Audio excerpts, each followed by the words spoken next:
കുട്ടമ്പുഴ ഗ്രാമപഞ്ചായത്തിൽ 55 കോടി രൂപയുടെ ബഡ്ജറ്റ് അവതരിപ്പിച്ചു. ഉൽപാദന, കാർഷിക, പശ്ചാത്തല മേഖലകൾക്കാണ് കൂടുതൽ പരിഗണന നൽകിയിട്ടുള്ളത്.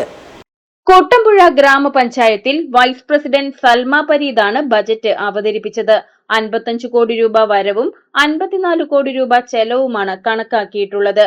കൃഷി, മൃഗസംരക്ഷണം, ക്ഷീരവികസനം, ചെറുകിട വ്യവസായം, തൊഴിൽ സംരംഭങ്ങൾ എന്നിവയെ പ്രോത്സാഹിപ്പിക്കുന്നതിനുള്ള പദ്ധതികൾ ആവിഷ്കരിച്ചിട്ടുണ്ട്. സ്റ്റേഡിയങ്ങളും സ്പോർട്സ് കോംപ്ലക്സും ഉൾപ്പെടെ നിർമ്മിക്കുമെന്നാണ് മറ്റൊരു പ്രഖ്യാപനം. ഇതുൾപ്പെടുന്ന പശ്ചാത്തല മേഖലയ്ക്ക് 13 കോടിയിൽ പരം രൂപ വകയിരുത്തിയിട്ടുണ്ട്. മെയിന്റനൻസ് ഫണ്ടായി 7 കോടിയോളം രൂപ ചിലവഴിക്കും. വിവിധ വിഭാഗങ്ങൾക്കുള്ള ക്ഷേമ പദ്ധതികൾക്കായി 6 കോടി 77 ലക്ഷം രൂപയാണ് നീക്കിവച്ചിട്ടുള്ളത്.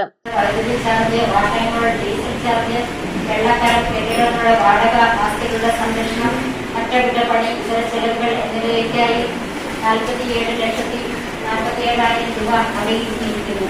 പദ്ധതി പ്രവർത്തനങ്ങൾക്കായി ഉൽപാദന മേഖലയിൽ കൃഷി, മൃഗസംരക്ഷണം, ക്ഷീരവികസനം, ചെറുകിട വ്യവസായം, തൊഴിൽ സംരംഭങ്ങൾ, മൃഗബല വികസനം, മണ്ണ് സംരക്ഷണം എന്നിവ ഉൾപ്പെടെ ആകെ 15,33,38,771 രൂപ വകയിരുത്തിയിട്ടുണ്ട്. സേവന മേഖലയിൽ SSL പദ്ധതി, പൊതു ആരോഗ്യ പരിപാടികൾ, കുടിവെള്ള പദ്ധതികൾ. യോഗത്തിൽ പ്രസിഡന്റ് കാന്തി വെള്ളക്കയ്യൻ അധ്യക്ഷത വഹിച്ചു.